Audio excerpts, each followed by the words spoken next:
بسم اللہ الرحمن الرحیم۔ ماہ سفر المظفر کے آخری بدھ کو منحوس سمجھتے ہوئے کئی انداز اختیار کیے جاتے ہیں۔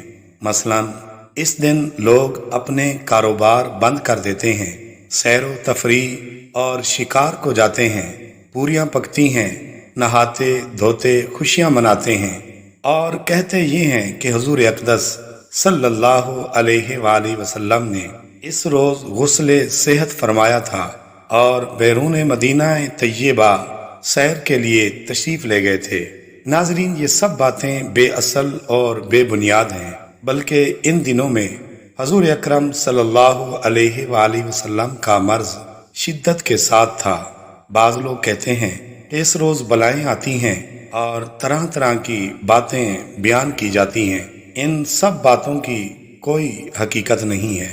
اعلیٰ حضرت امام اہل سنت مولانا شاہ امام احمد رضا خان رحمۃ اللہ علیہ سے ماہ سفر کے آخری بدھ کے بارے میں پوچھا گیا کہ اس دن عورتیں بطور سفر شہر سے باہر جائیں اور قبروں پر نیاز وغیرہ دلائیں، جائز ہے یا نہیں؟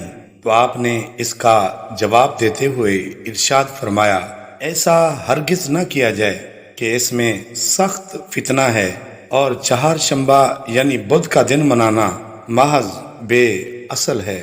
حکیم الامت حضرت مفتی احمد یار خان نعیمی رحمۃ اللہ علیہ فرماتے ہیں، بعض لوگ سفر کے آخری چہار شنبہ یعنی بدھ کے دن کو خوشیاں مناتے ہیں کہ منحوس مہینہ چل دیا، یہ بھی باطل ہے۔